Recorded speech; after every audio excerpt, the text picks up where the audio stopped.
So hi everyone, இந்த வீடியோவில் நம்ம என்ன பார்க்க போகிறோம் அப்படின்னா 11th standard. Okay, 12th standard wait பண்ணிட்டு இருப்பீங்க.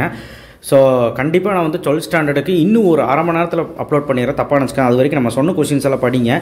11th இப்போ காலையில் எக்ஸாம், நோ லீவ். ஸோ என்ன பண்ணலாம் அப்படிங்கிறப்போ ஒரு யோசனை வந்தது, ஒரு கொஷின்ஸ் கொடுக்கலாம் அப்படிங்கிறது. இந்த கொஷின்ஸ் மட்டும் நம்ம கடைசி நிமிஷத்தில் படித்தா இந்த வீடியோவில் நம்ம வந்து ஒரே விஷயத்தில் முடிச்சிடலாம். அதுக்குன்னு வீடியோ போட வேண்டாம். இந்த கொஷின்ஸ் மட்டும் படித்தா நம்ம வந்து ஒரு 40+ எடுக்கலாம் 70க்கு அப்படிங்கிறது தெரிஞ்சு. ஃபஸ்ட்டு புக் பேக் 1 மார்க்கெல்லாம் நீங்கள் வந்து line by line lesson wise படிக்கும்போதே படிச்சிருங்க. நான் இங்கே லெசன் நம்பரும் சொல்கிறேன், தமிழ் மீடியம் இருந்தால் தமிழ்லையும் சொல்ல ட்ரை பண்ணுறேன். கொஞ்சம் தப்பாக நினச்சிக்காதீங்க, கொஞ்சம் கசகசன்னு எழுதியிருக்கேன் அவசரத்தில். ஸோ லெசன் நம்பரும் சொல்கிறேன், நோட் பண்ணிக்கோங்க. அண்ட் இந்த வீடியோக்கு ஒரு லைக் போடுவீங்க நான் நம்புகிறேன். அண்ட் ஆல்சோ சப்ஸ்கிரைப் பண்ணாதான் பண்ணிட்டு பாருங்கள். ஸோ 11th ஸ்டாண்டர்ட் கண்டிப்பாக பாஸ் பண்ணிவிடுங்க. ஏன்னா வந்து எனக்கு புரியுது, லீவே இல்லை, படிச்சுக்கிட்டு இருப்பீங்க. ஏதாவது கொஷின் கொடுங்க அப்படின்னு சொல்லும்போது எனக்கு தெரியுது. ஸோ நான் இங்கே கொடுத்துருக்கலையே அதுதான் படிக்கணும். நான் சொல்கிறது நல்லா கேட்டுக்கோங்க. பிடிஎஃப் பார்த்தா புரியாது, பிடிஎஃப் உங்களுக்கு கிடைக்கும். ஓகேவா? இப்போ யூனிட் 1ல் நான் இங்கே எழுதலை. யூனிட் 1ல் என்ன பண்ணுன்னு சொல்லிடுறேன். யூனிட் 1ல் ஃபஸ்ட்டு 6 கொஸ்டின் முடிஞ்சால் படிச்சிருவீங்களா? ஃபஸ்ட்டு 6 கொஸ்டின் இருக்கும்ல, முடிஞ்சால் படிச்சிருங்க. அடுத்து எம்பிரிக்கல் ஃபார்முலா சம்மு புக் பேக்கில் நான் ஆல்ரெடி வீடியோவில் போட்ட புக் பேக்கில் 2 சம் பார்த்துருங்க. ப்ளஸ் எம்பிரிக்கல் ஃபார்முலாவில் எக்ஸாம்பிளில் ஃபஸ்ட்டு 1 மட்டும். ஓகேவா? இது மட்டும் பார்த்தா போதும், வேறு எதுவுமே வேண்டாம். ஆக்சிடேஷன் நம்பர்னால் என்னென்னு பார்த்துக்கோங்க. அதுக்கு ரிலேட்டடாக சம்ஸ் முடிஞ்சால் பார்த்துக்கோங்க. யூனிட் 1ல் இந்த விஷயம் பாருங்கள். யூனிட் 1ல் டைம் இருந்தால் limiting region, what is limiting region, அதோட எக்ஸாம்பிள் பாருங்கள். ஓகேவா? ரைட்டா? சரி, ஓகே. அடுத்து செகண்ட் லெசன் இது படிச்சிருங்க. போர் பாஸ்லேட்ஸ் 5 மார்க்கு. போர் ஆட்டம் மாடலோட பாஸ்லேட் தமிழ் மீடியத்துக்கும் புரியும்னு நினைக்கிறேன். முக்கியத்துவங்கள், ஹாபோ பிரின்சிபல், இது ரெண்டுமே ஸ்ட்ரெயிட் 5 மார்க். இது ரெண்டுமே யூனிட் 2, நோட் பண்ணி வச்சுக்கோங்க. ஹாபோவின் தத்துவம். சரிங்களா?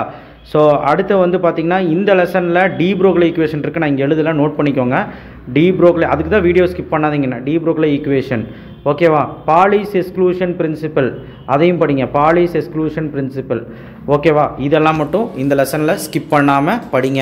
ஹைன்சன்பர்க் பிரின்சிபலும் படிச்சுக்கோங்க.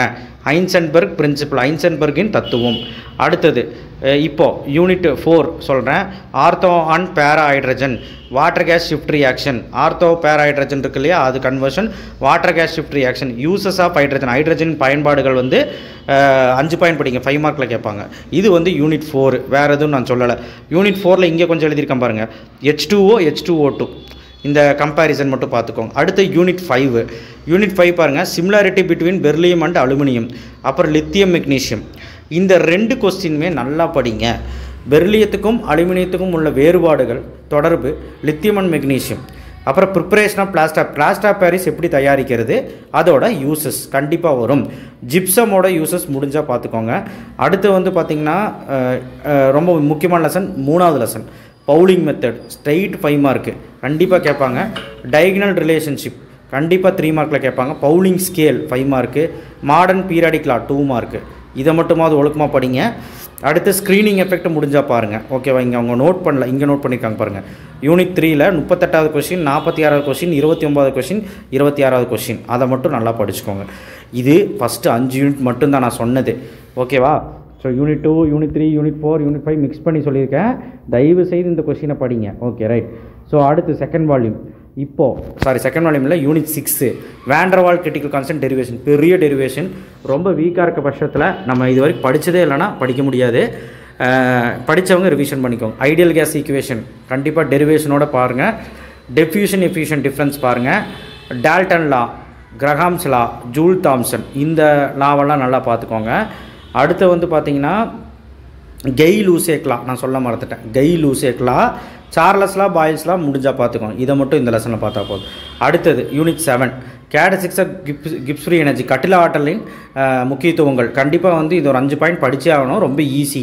Internal எனர்ஜியோட characteristics. ஓகேவா? 5 பாயிண்ட்டு. அடுத்தது various second law of thermodynamics, 2ஆம் தெர்மோடைனமிக்ஸ், அதாவது வெப்பவியலின் அதோட கூற்றுகள். அதாவது வந்து ஒரு 5 கூற்றுகள், கெல்வின், கிளாசியஸ், இதெல்லாமே நீங்கள் படிச்சுக்கணும். என்ட்ரோபி ஸ்டேட்மெண்ட் அதெல்லாம் படிக்கணும். அப்புறம் டெல்யூக்கும் டெல்ஹெச்சுக்கும் உள்ள டெரிவேஷன். கண்டிப்பாக இந்த டெரிவேஷன் வராத கொஸ்டின் பேப்பரே கிடையாது யூனிட் 7ல். ஸோ யூனிட் 7ல் புக் பேக்கில் 26, 27, 30, 32, 37, 38, 39, 42 இம்பார்ட்டன்ட் 2 மார்க்கு. என்ன சார் இவ்வளோ சொல்கிறீங்கன்னு நினைக்காதீங்க. இது வந்து ரொம்ப ஈஸியான கொஸ்டின் இது, அதனால தான் சொன்னேன். யூனிட் 8 கேபிகேசி ஸ்கிப் பண்ணவே கூடாது, 5 மார்க்கு. ஓகே. அடுத்தது PCL 5 மார்க்கு கேபிகேசியில், கேபிகேசி HI அமோனியா முடிஞ்சால் பார்த்துக்கோங்க. அடுத்த law of mass action 2 mark.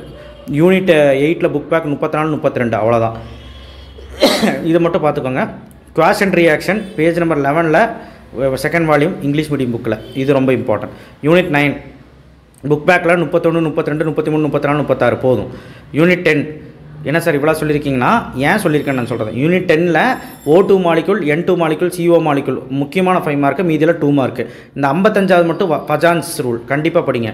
31 32 35 36 38 39 44 51 55 10 question தான். Octet rule page number 69. Unit 11 so அவன் 31 32 33 யூனிட் 11. ஸோ இதாவது படிங்க அட்லீஸ்ட். வேறு நான் என்ன சொல்கிறதுன்னு எனக்கு தெரியல. யூனிட் 12 இந்த 4 கேள்வியிலேருந்து ஏதோ ஒரு கேள்வி வந்துடும். யூனிட் 13 37 44 மட்டும்தான், ஏன்னா வேறு வழி இல்லை, டைம் இல்லை. யூனிட் 14 47 48 46 மட்டும்தான் புக் பேக்கில். அது என்னென்னா அக்குல் ரூல், மார்க்கானிக் ஆஃப் ரூல், அதுக்கப்புறம் வந்து பார்த்திங்கன்னா அந்த கொஷின்ஸ் தான். ஐ திங்க் அந்த கொஷின் அன்றைக்கி தப்பாக சொல்லிட்டேன்னு நினைக்கிறேன். 37 44 அந்த கொஷின், 47 38 46ங்கிறது அந்த ஒரு நேமிங் ரியாக்ஷன் 46. இது வந்து S1 SN2 மெக்கானிசம் வித்தியாசம். ஸோ இப்போது நான் என்ன சொல்ல போகிறேன்னா, இந்த 13வது லெசனில் ஒரு கொஷின் இருக்குது, ஸ்ட்ரக்சர் ஆஃப் பென்சின். அது சொல்ல மறந்துட்டேன், அது கொஞ்சம் நோட் பண்ணிக்கோங்க. ஸ்ட்ரக்சர் ஆஃப் பென்சினில் ஏதோ ஒரு 5 பாயிண்ட் படிங்க. யூனிட் 15 ரொம்ப ரொம்ப ஈஸியான லெசன். அது வந்து ஓனாகவே கிறுக்கி விட்டுறலாம், ஓனாகவே ஈஸி. 20 21 22 23 25 26 29 33 34 36 இந்த கொஸ்டின்லாம் வந்து பார்த்திங்கன்னா noise pollution, air pollution, water pollution, acid rain எல்லாமே ஜென்ரலாக இருக்கும். இது படிக்க தான் இப்போ டைம் இல்லை. என்ன பண்ணலான்னு நான் சொல்கிறேன் பாருங்கள். நீங்கள் நான் ஃபஸ்ட்டு வால்யூமில் இருக்க சொன்ன கொஸ்டின்ஸ் எல்லாம் முடிச்சிருங்க. அதை முடிச்சுட்டு 1 மணிக்குள்ளேயாவது முடிக்க ட்ரை பண்ணுங்கள். நான் சொன்ன கொஸ்டின் முடிச்சுட்டு 1 மணிக்கு மேலே டைம் இருந்தால் படிங்க, இல்லைனா கொஞ்சம் நேரம் தூங்குங்க. ஏன்னா தூங்கினா தான் நம்மளுக்கு ஞாபக சக்தி வரும். ஸோ அதனால் ஒரு 4 மணி நேரம் தூங்கினா போதும். ஒரு 4:30க்கு எந்திரிச்சு 4:30 அந்த மாதிரி எந்திரிச்சு செகண்ட் வால்யூம் ஆரம்பிங்க. செகண்ட் வால்யூமில் நான் சொன்னது முடிச்சிடலாம் கண்டிப்பாக.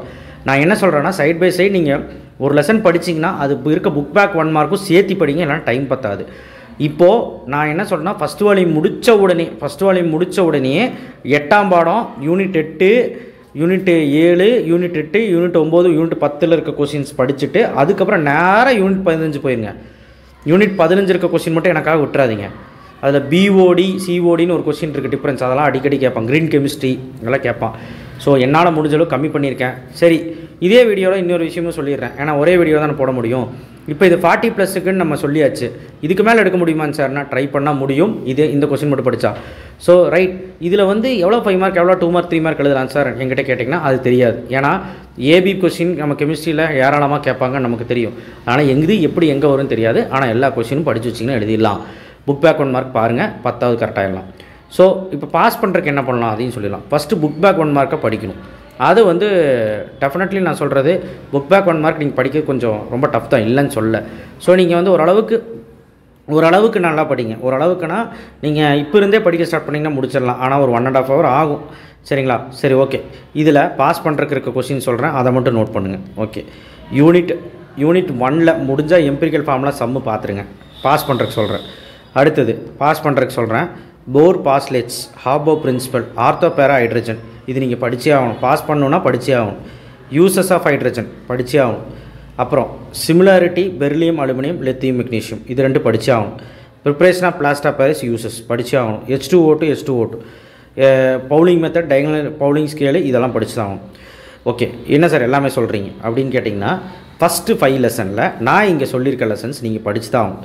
ஃபஸ்ட்டு 5 லெசன்ஸில் நான் சொல்லியிருக்க கொஷின் நீங்கள் படிச்சிங்கன்னா பாஸ். அதுக்கு மேலே படிக்கிறதும் படிக்காதும் உங்கள் இஷ்டம். அதுக்கு மேலே உங்களுக்கு நான் இங்கே எழுதியிருக்க கொஸ்டின் ஏதாவது தெரிஞ்சால் படிங்க. அதில் நல்ல இம்பார்ட்டண்ட்டான கொஸ்டின் சொல்கிறேன். KPKC, இந்த KPKC கேட்டசெக் Gibbs free energy, internal energy, second law thermodynamics, இது ஸ்ட்ரெயிட் 5 மார்க்கு கண்டிப்பாக கேட்க வாய்ப்பு இருக்குது. அதே மாதிரி யூனிட் 10ல் வந்து பார்த்திங்கன்னா O2N2 molecule, O2N2 CO molecule, இந்த மாலிகுலோட மாலிகுலர் ஆர்பிட்டால் தியரி வச்சு வரது வரும். அதே மாதிரி யூனிட் 9ல் ஹென்ரி லா வரும், ரவுட்ஸ்லா வரும். இதெல்லாம் 5 மார்க்கு. இதெல்லாம் வந்து ஸ்கிப் பண்ணக்கூடாது.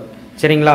முடிஞ்ச அளவுக்கு படித்து பாஸ் பண்ண ட்ரை பண்ணுங்கள். நான் சொன்னதை வச்சு வான் டெர் வால் கிரிட்டிக்கல் கான்ஸ்டன்ட் போட்டு பாருங்கள். Okay, right, thank you. ஷேர் பண்ணுங்கள், சப்ஸ்கிரைப் பண்ணுங்கள், மறக்காமல் பெல் ஐகானை ப்ரெஸ் பண்ணுங்கள். இதுக்கு மேலெலாம் கம்மி பண்ண முடியாது, இதுவே பெரிய விஷயம். ஆனால் வந்து நீங்கள் இப்போ படிக்க ஸ்டார்ட் பண்ணுங்கள். தேங்க்யூ.